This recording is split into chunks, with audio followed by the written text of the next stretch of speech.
Hello, and welcome to my third lesson on an inspector calls. So yes, this is the third in a series that I'm going to do, but most of these can be taken, you could do these out of order if you miss one of them, but they are on my YouTube channel. So anyway, let's begin. So what are we going to talk about today? Well, we're going to do a few things. We are going to look at the actual life of J.B. Priestley. He had quite an interesting life, and it helped shape his views, and you will see how some of these views are then reflected in the play An Inspector Calls. We're going to look at the social structure of 1912. Now, in lesson 2, we touched briefly on the question of why did he write the play in 1945 and yet set it in 1912? One of the reasons we brought up was dramatic irony, but there are others, so we're going to take a look at that today a bit more in depth. In lesson 2, we did touch on the mentioning of the Titanic sinking. Mr. Burling makes that quote about it being unstoppable, unsinkable, and with no luxury spared. And we are going to look at a little bit more, why did J.B. Priestley put that in there? You know, and it does run a bit deeper than it just happened in the same year. At the very end, I have put some possible exam type questions, some practice questions that you should be able to answer or at least make a start on and practice with from the knowledge that you gain from this session. Okay, so off we go. Now, before we jump into those objectives, it's worth mentioning that in 1912, Britain had a huge empire. It is completely different than what it was today. It comprised about 1/4 of the world's population.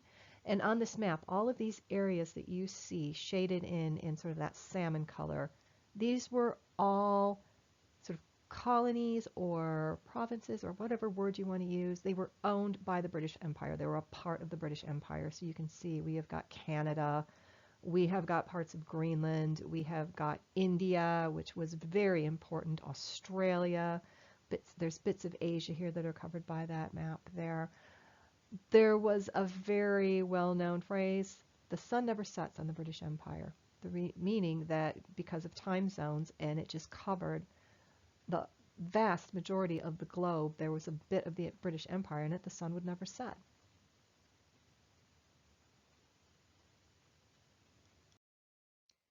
Right, so who was J.B. Priestley? Well, he was born on the 13th of September, 1894, and died on the 14th of August, 1984. So he had a nice long life. His mother died in the year that he was born. He left school at 16 to write and began to work in 1910 as a junior clerk at a wool firm. So he worked in a factory. So that is something to think about. He was a factory worker for a while. So he saw what factory workers went through in 1910. So similar time to when Inspector Calls is set. Priestley stated that it was the period of 1911 to 1914 that set their stamp upon the world, the time before the First World War.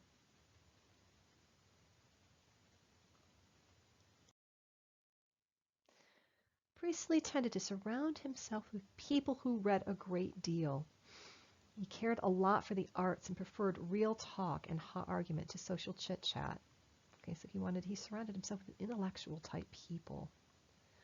He found himself having political discussions with his father's socialist friends. Now, socialism plays a very important role in his life. He has very socialist ideas, and we will get into those. War breaks out. So World War I breaks out in 1914. Priestley joined the infantry at the age of 20. He left the army in 1919 after seeing active frontline service in France. He narrowly escaped being killed when a German shell exploded near him and was the victim of a gas attack. His experience in the war affected his writing. He was lucky that in the war he never ceased to be aware of the fact. Anyway, he narrowly escaped death a few times in World War I. So he saw factory work. He saw the horrors of the front lines of World War I. The war ends, and after the war, Priestley takes a degree in modern history and political science at Cambridge University. In 1921, he completed his degree. He married and left for London with his wife. He began his writing career with essays and achieved success with novels and his plays, among which, of course, is Inspector Calls.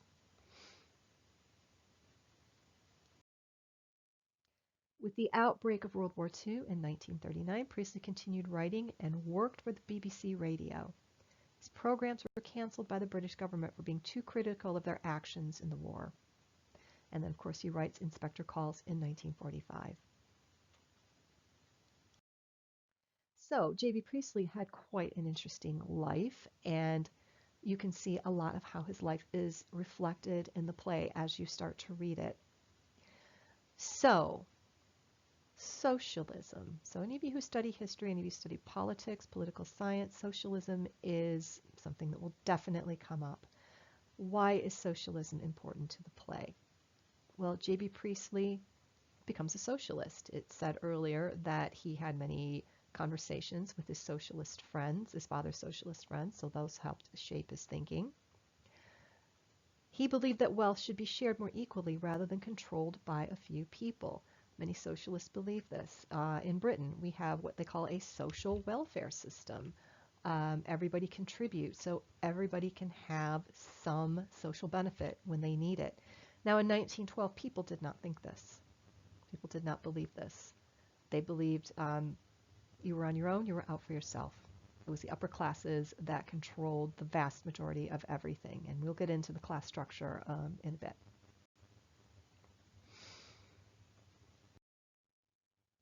Novel setting. Now, in the last session, yes, we touched on this question a little bit. He set the novel in 1912, but wrote it in 1945. So why would he do this? And in lesson 2, I talked about the use of dramatic irony. Dramatic irony being when the audience knows more than the characters, and Mr. Burling is a very good example of that. He's also an example of the attitude of the British Empire, the British Empire being this huge, massive, the most powerful nation on earth, and nothing is going to stop us. And a lot of the quotes that he gives us in the very beginning reflect that. The Titanic's not going to sink. War's not going to happen. If the Kaiser dares mess with us, we will finish him off kind of attitude. He's very reflective of that. Dramatic irony is one of the reasons, because we can look back at hindsight and know he was completely wrong about all his predictions. Also, the class structure of 1912 was completely different to what it was in 1945 when Inspector Calls was written. Okay, 1945 we had the Second World War, and that completely destroyed the old class structure. Well, nearly. So, what is this infamous class structure? Well, some could argue you could divide it up into 3 distinct categories, but divide it up a little bit more. But you have the upper classes at the very top. Then you have the middle class. Now, you can divide the middle class into the upper middle and the lower middle, but the middle class. Then you have your working class, your working poor, and the underclass. Now, this top triangle up here, upper class, the upper class made up only about 5% of the UK population in 1912. However, they owned and controlled most of the wealth and resources. So your upper classes were, well, obviously your royalty, your nobility, but also your very, very wealthy business owners, your corporation owners, your factory owners. They owned most of the land, they owned most of the resources, they had most of the money, and it was less than 5% of the UK population. If we look at the middle classes, now this is upper middle and lower middle combined. Now these were people that had a bit more money. They probably worked in offices, things like that. They did not have much money as the upper class, but they were doing okay. But still, they only made up about 15% of the entire population of the UK. So they've got a little bit more, a little bit bigger slice of the pie, but then again, small percentage of the British population. Now we look at the working class, working poor, and underclasses. This made up 80% of the British population. So the working classes are your factory workers. Working poor, probably, people who worked in shops, people who worked but made very low wages. They might have worked very long hours, very low wages. That was the overwhelming majority of the British population at the time. So Priestley was very much against this. He thought this isn't right. Why should 5% of the population control the overwhelming majority of the wealth and riches, and why should 80% of the population be working these jobs for minimal wages? So he was very much against this kind of class structure.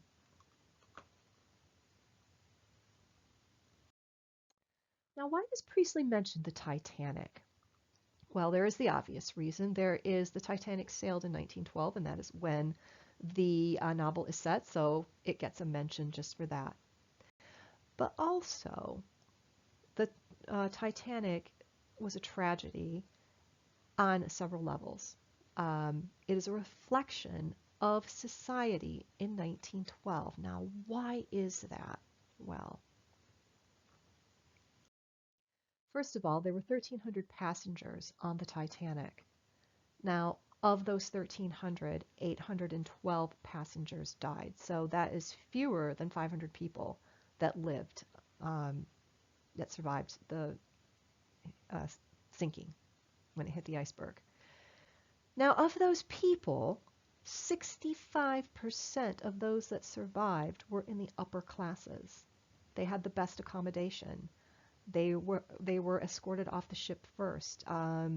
Many of you, if you saw the film, now the film, you have to be very careful, is not always historically accurate, but they had that scene where the life rafts were had 12 people in them because the upper classes didn't want to sit with the lower classes. They could have saved a lot more people if people didn't have those attitudes. Probably couldn't have saved everybody, but they could have saved a heck of a lot more. So in a way that is tragic because everybody worked to save the upper classes. Only 25% of those in lower class accommodation survived because they were trapped below deck. They couldn't get out in time, and by the time they got out, the life rafts were gone.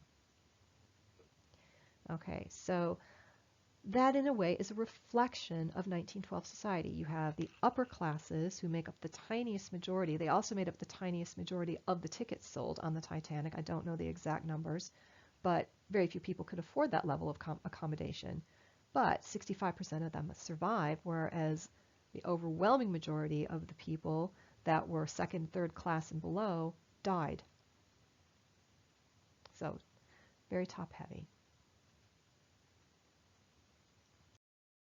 Okay, so having a look at some exam style questions. A couple of these that you could probably make a start on, or you could gather some information from this lesson and previous ones, are discuss two possible reasons that J.B. Priestley set an inspector calls in 1912. Well, you have the discussion of the class structure of 1912. How very much is controlled at the top by the smallest amount of people. And that is why he set the novel, or the novel, I keep saying novel, it's a play, the play then, compared to the era when he wrote it, which was just at the tail end of World War II, where that class structure has been destroyed. Discuss the importance of the sinking of the Titanic, inspector calls.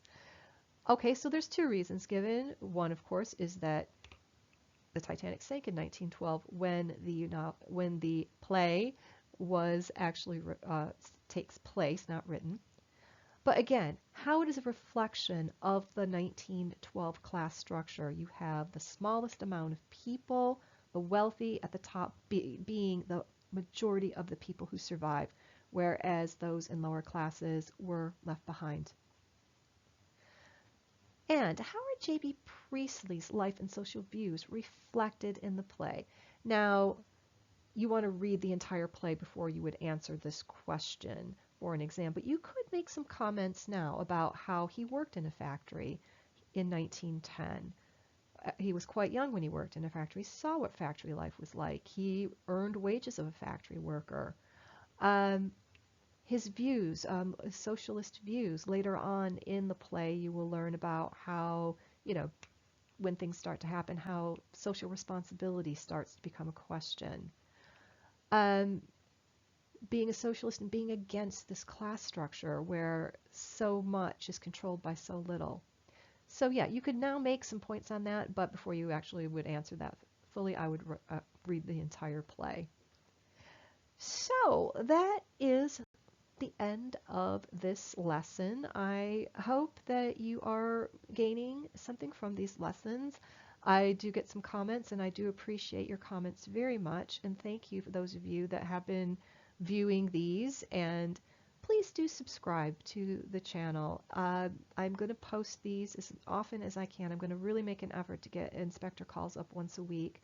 I am also posting history lessons, history lectures to help GCSE students, A-level students, Key Stage 3 students, anybody that even just has a love of history or English or anything could benefit from these. So yes, please do watch, view, and subscribe.